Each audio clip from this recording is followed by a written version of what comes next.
Coucou Sophie. Alors voilà, finalement j'ai décidé de te faire une petite vidéo parce que finalement je me sens assez bien avec le format vidéo puisque j'ai l'habitude, on va dire. Et c'est vrai que écrire ça aurait peut-être été fort long et les fichiers audio, moi perso j'ai du mal à me concentrer quand j'ai que l'audio et pas la vidéo et donc j'ai pas envie de faire aux autres que je voudrais pas qu'on me fasse à moi. Merci beaucoup pour tes conseils et pour le petit tirage que tu as fait pour moi, c'était vachement intéressant. Il y a des choses, je pense que, j'en avais déjà conscience, hein, comme par exemple l'idée de faire, allez, de bien préciser aux autres que je suis pas une professionnelle, que c'est possible que je me trompe. Ce que je dis aussi toujours aux gens, c'est toujours de garder en tête que, un tirage de cartes, qu'on y croit ou pas, c'est une inspiration dans la vie. C'est pas le tirage de cartes qui va choisir, à votre place. La prise de décision, enfin le libre arbitre vous appartient. Donc ça, c'est vraiment un truc à garder en tête, que finalement tirer les cartes, c'est un peu comme discuter avec un ami. C'est juste que c'est une intervention extérieure, mais voilà, qu'on y croit ou pas, c'est pas ça qui va décider de ce qu'on fait dans la vie.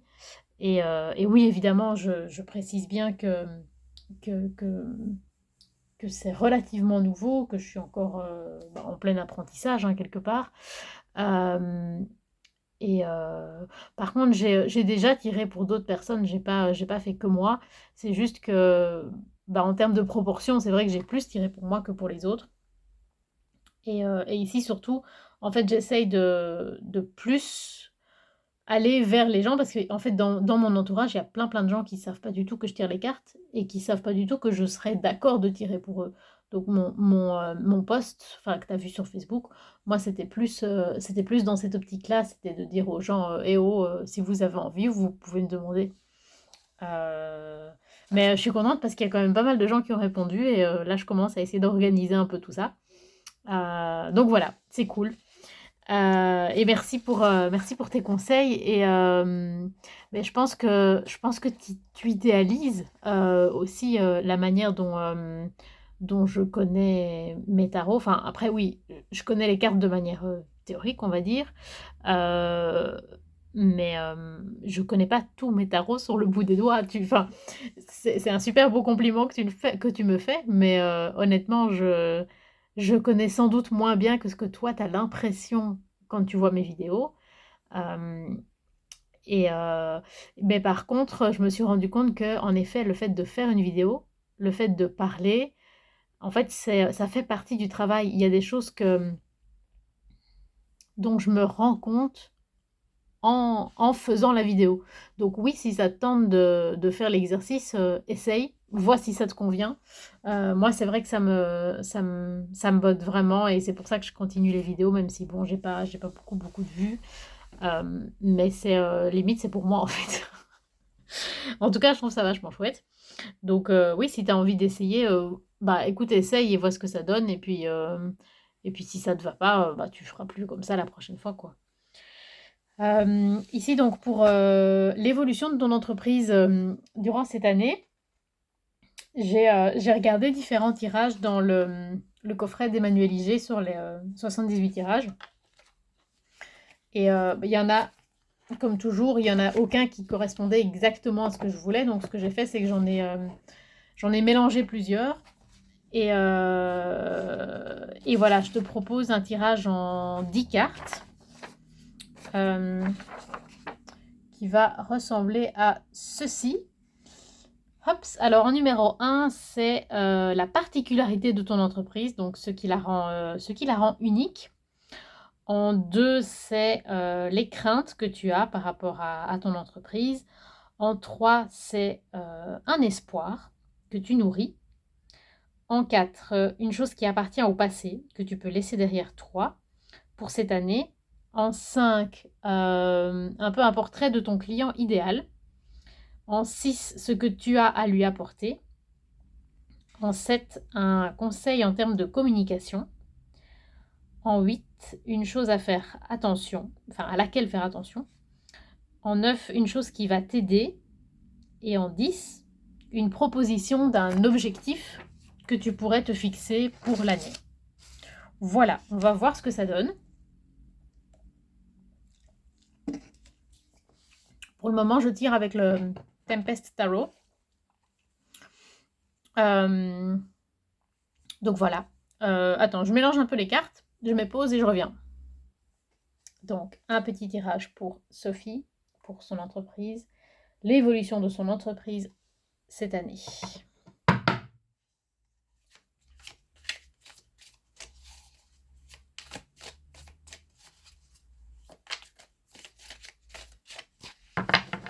Je ne vais pas faire tout le brassage en vidéo, parce que je brasse beaucoup. Moi aussi, j'aime bien brasser. Je fais juste une petite partie ici. Hops.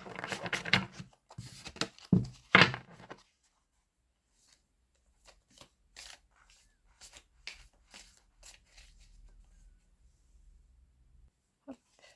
Donc, en 1, la particularité.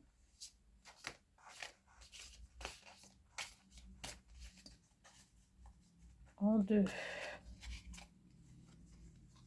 une crainte. En 3,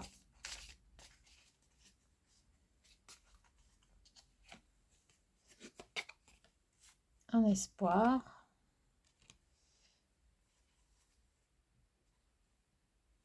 En 4,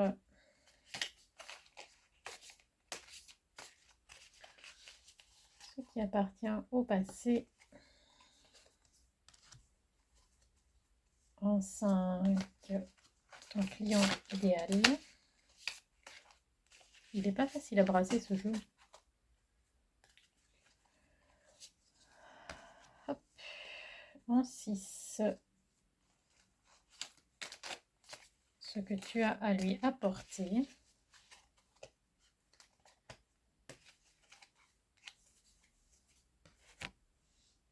En 7, un conseil pour la communication.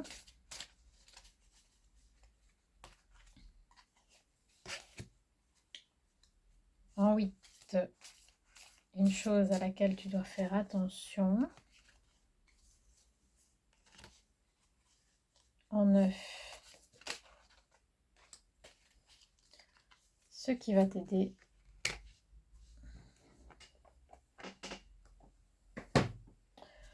Et en 10, une proposition d'un objectif que tu pourrais te fixer. Alright, let's go.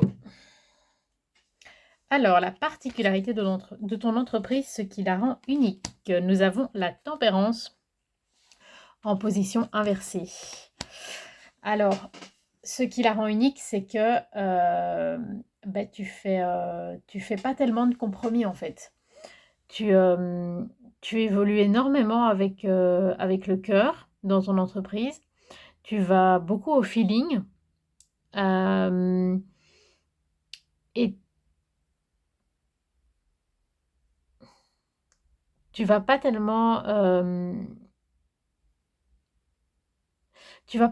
attendre pour vérifier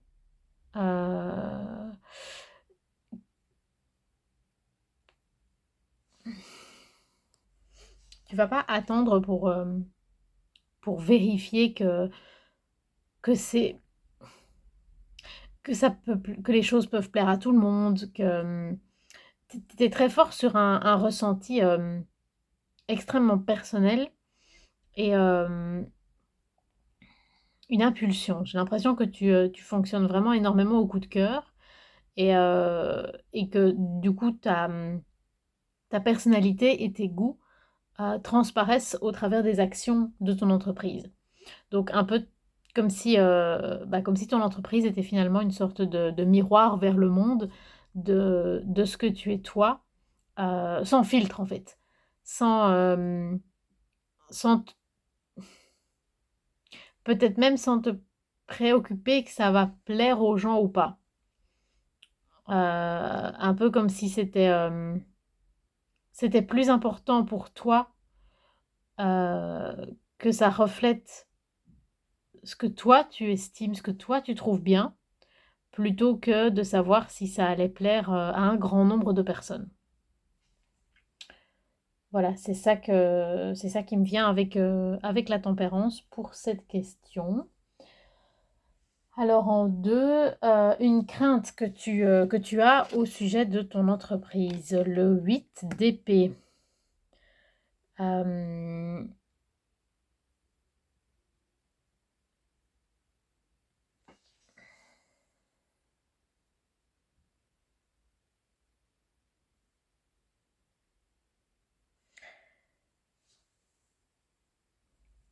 j'ai envie d'aller sur quelque chose qui n'est pas spécialement conventionnel au 8 d'épée traditionnel.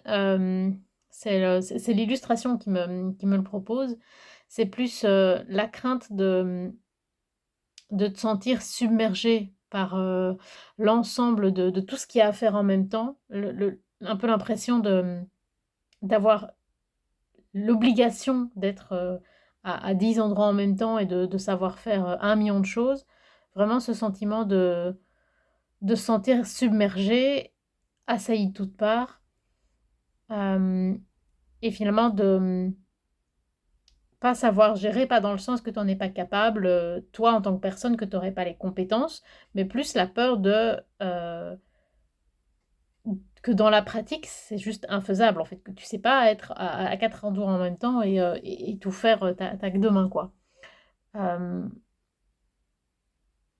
voilà, peut-être une crainte au niveau du coup d'un... Peut-être l'idée que si l'entreprise grossissait, si ça marchait trop bien en un coup, que bah, par rapport à la structure que tu as pour le moment, que tu vois pas comment tu pourrais gérer. Donc t'aurais, je sais pas si, je sais pas du tout si ça va faire écho avec ce que tu ressens, mais limite t'aurais peur que quelque part que ça marche trop bien parce que tu sais pas comment tu gérerais. Euh, un espoir que tu nourris pour ton entreprise. Le 8 de coupe. Euh, est-ce que je vais peut-être venir avec un truc qui a rien à voir, mais est-ce que je sais pas si tu imagines ce que tu ferais limite après ton entreprise, enfin ou genre si t'en genre que tu imaginerais un jour fermer celle-là et en faire une autre, ou bien je pense pas en avoir deux en parallèle, ou alors peut-être un peu changer le domaine de ton entreprise, faire peut-être pas faire complètement autre chose, mais faire vraiment quelque chose de nouveau, quelque chose que tu n'avais jamais fait avant et le allez, en un coup dire: «Oh bah maintenant on fait ça en plus». Genre quelque chose qui surprendrait un peu tout le monde et où on se demanderait pourquoi tout à coup, tu as ce nouveau domaine, d'où ça vient. Donc voilà, c'est ça qui me vient, que c'est une des possibilités que tu imaginerais, oui, d'éditer d'autres choses, j'imagine, que soit le style de livre que tu fais pour le moment ou autre chose que des livres. Tu me diras si je suis dans le bon ou si c'est complètement what the fuck. Euh, une chose qui appartient au passé, donc qui n'aura plus lieu d'être cette année, euh, le page d'épée.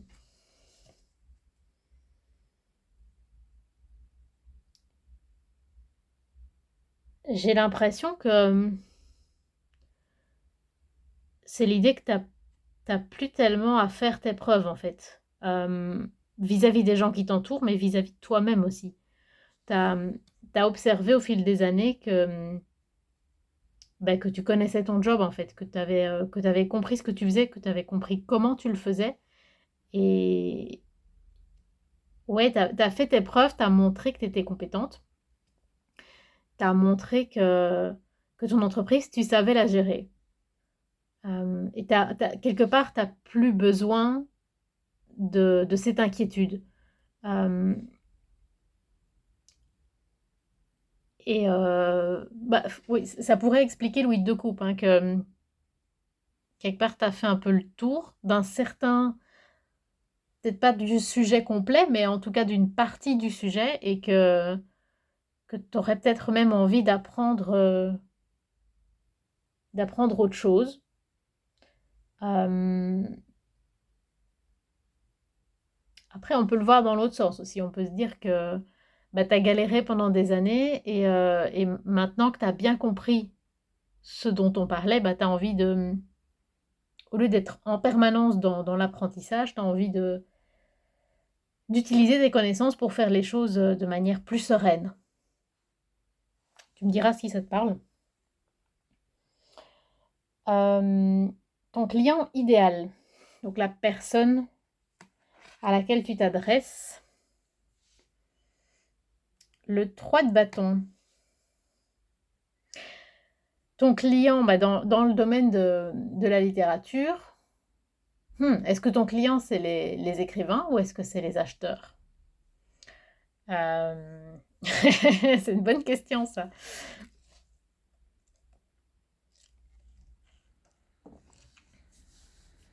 Je vais partir du principe, dans ce cas-ci, que ce sont les écrivains, puisque dans un premier temps, c'est avec l'écrivain que tu signes un contrat, et puis après, tu t'adresses à l'acheteur. Euh, donc avec le 3 de bâton, euh,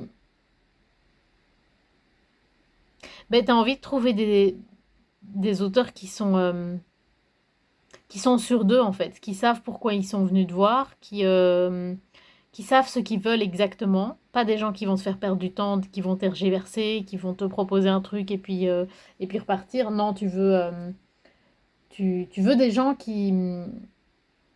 enfin, ton client idéal, c'est quelqu'un qui a une raison d'être là, qui sait qu'il veut bosser avec toi, qui sait que tu peux être un bon éditeur pour lui.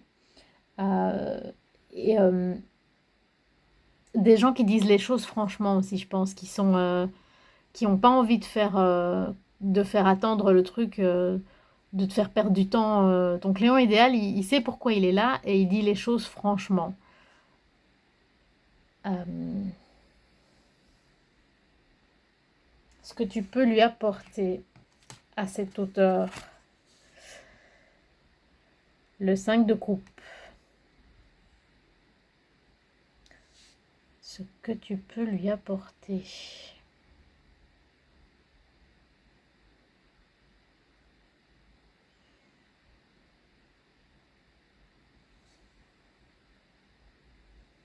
Je pense que tu vas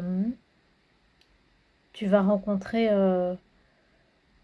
tu vas rencontrer des auteurs qui ont pas mal galéré en fait, qui ont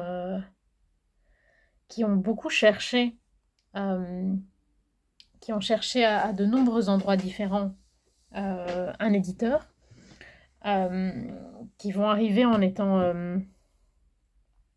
assez désemparés. Euh,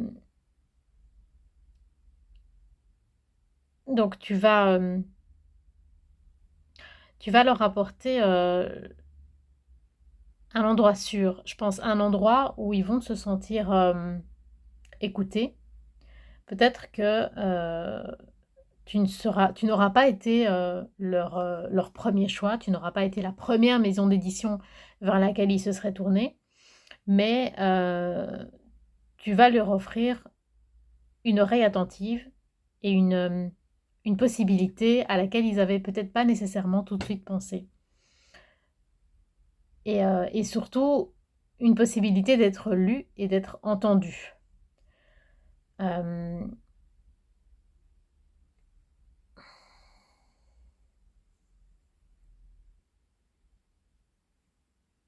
voilà, j'ai vraiment envie de le voir comme cette idée d'un endroit sûr et, euh, et de la, la- la possibilité, la possibilité d'être entendu malgré que on leur a fermé beaucoup de portes. Hem et ça résonne un peu avec, l'idée de la tempérance inversée sur, qu'est-ce qui, heu, qu'est-ce qui fait la particularité de ton entreprise justement? C'est, bah, c'est l'idée que c'est pas parce que ça n'a pas plu à d'autres personnes que toi ça va pas te parler. Justement, si tu es dans, si la sensibilité d'un auteur va te toucher particulièrement, hem, bah, tu vas miser sur lui, même si finalement personne avant toi n'y aurait pensé. Donc je pense que, pour les écrivains que tu vas rencontrer, c'est ça que tu vas représenter. Alors une manière un conseil en communication. Donc pour communiquer avec les auteurs, nous avons le hiérophonte. Hem, je pense que c'est important d'être assez transparente avec les auteurs. De pas, de pas leur servir le baratin, habituel que plein d'autres maisons d'édition peuvent leur sortir. Hem, d'expliquer les choses, clairement, honnêtement et de dire allez, de dire sincèrement hem, pourquoi tu les choisis, pourquoi tu apprécies leur travail ou aussi potentiellement pourquoi tu ne les choisis pas. Hem, vraiment dans l'idée que toi tu restes intègre en fait, que tu saches pourquoi tu fais ce boulot-là. Hem, qu'est-ce que tu veux représenter aux yeux des autres éditeurs et qu'est-ce que tu veux représenter aux yeux, des auteurs et de la relation que tu auras avec eux. Je pense que ça, c'est important que, enfin, peut-être que tu le sais déjà et que c'est très clair dans ta tête, mais c'est important que tu saches, quelque part que tu saches pourquoi tu fais ce job-là, pourquoi tu choisis, non seulement pourquoi tu as choisi de faire cette entreprise-là en particulier et pourquoi tu choisis tel auteur et pas tel autre.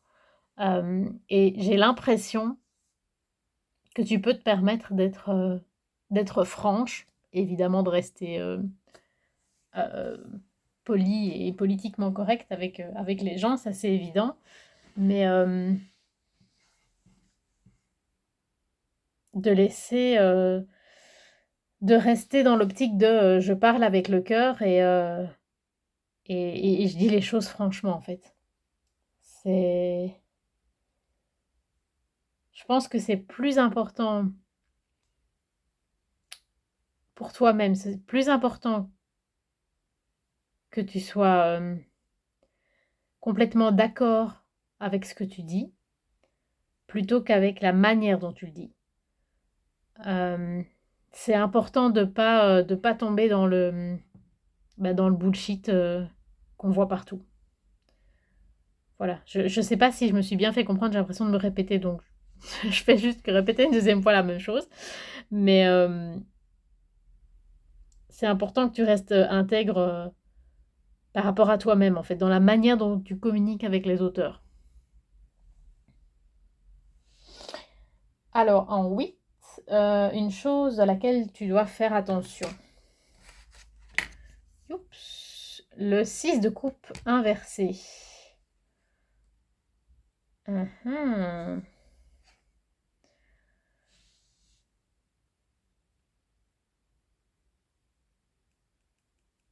Heu,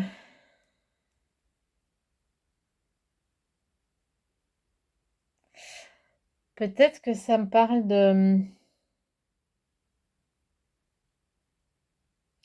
l'idée que, avant de commencer, ton entreprise, avant d'être, je sais pas ce que tu faisais avant d'être éditrice, mais avant de te lancer dans cette aventure, tu avais, peut-être plein de une vision idéalisée de ce que c'était, ce travail et évidemment, bah, avec le temps, il y a une partie de la, il y a une partie des choses pour lesquelles on déchante. La réalité nous rattrape et heu et j'ai l'impression que c'est à ce niveau-là allez, que ça veut me parler. L'idée que, je suis désolée, je cherche mes mots.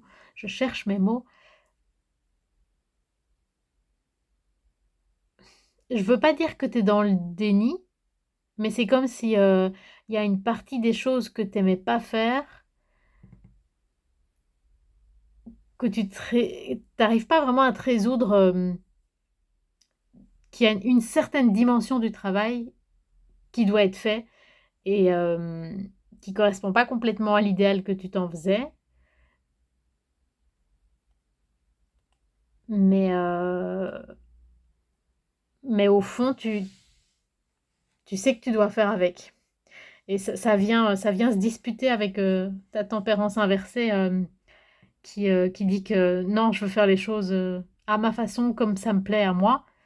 Mais là, tu as quand même la réalité qui te rattrape et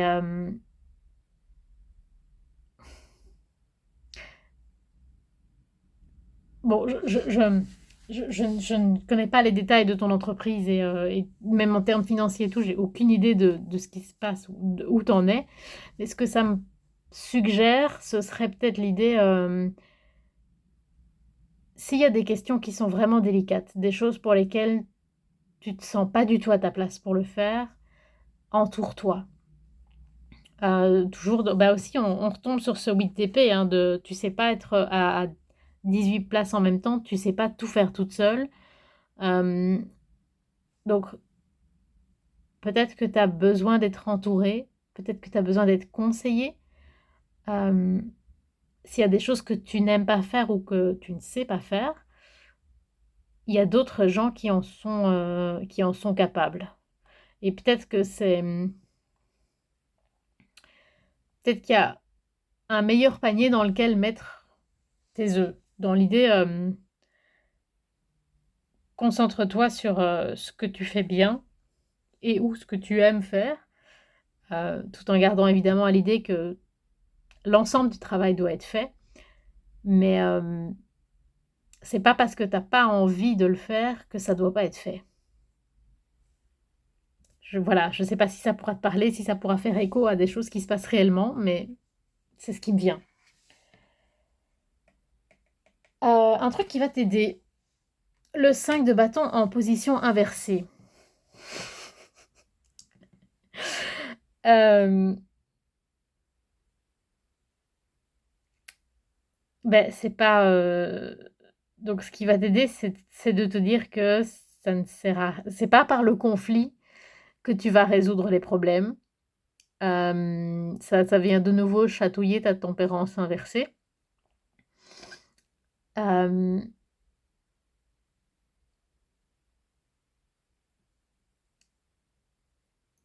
Peut-être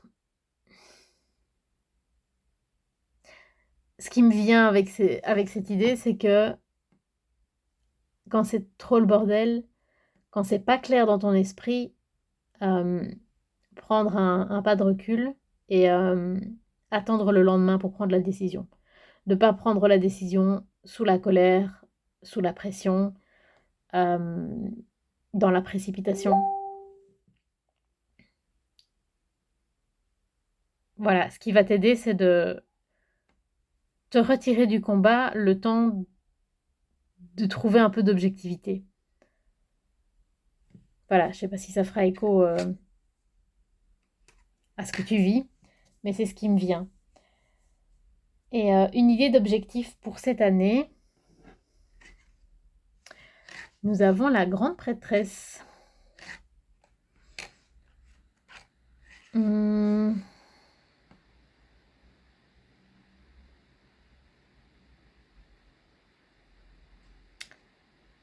Euh, Dans cette idée le 8 de coupe, il répondait à quoi comme question? Un espoir, quelque chose que tu aurais envie. Euh, Peut-être cette idée, un objectif, ben, ce serait peut-être de te permettre de faire des choses très confidentielles dans un style peut-être vraiment de niche, euh, qui s'adresse à, peut-être pas qui s'adresse à tout le monde, mais où justement tu es certaine qu'il y a une partie de la population à qui ces livres parleraient, livres ou autre chose, hein, puisque avec le 8 de coupe, peut-être que ce seront autre chose que des livres. Il y a une partie de la population à qui ça s'adresserait, et même si c'est un marché de niche, comme justement c'est une niche, bah, tu sais que d'office, ces gens-là, ça va leur parler. Donc potentiellement, ce serait un... ça peut être vu comme un risque, mais en même temps, non. Parce que bah, quelque part, tu es sûr que ça va fonctionner. Euh, voilà, miser sur... trouver la niche, en fait. Trouver la niche à laquelle tu t'adresses. Peut-être pas pour l'ensemble de l'entreprise, mais peut-être pour une partie. Justement, pour une branche qui viendrait de ton 8 de coupe. Une nouvelle idée, un projet particulier que tu aurais pour ton entreprise. De développer quelque chose du coup, d'assez assez mystérieux, assez hum, un, un peu non conventionnel, mais où il y a un domaine plus... Ce qui me vient, c'est obscur, mais ça paraît plus négatif que ce que je veux exprimer. Voilà. Euh, je te montre quand même à quoi ressemble le tirage. Voilà, petit aperçu. Écoute, ma belle, j'espère que ça t'a plu. N'hésite pas à me dire ce qui t'a parlé, ce qui t'a moins parlé, ce qui paraît juste par rapport à ton vécu aujourd'hui et peut-être en fin d'année. Voilà. Eh bien, sur ce, prends soin de toi et à tout bientôt.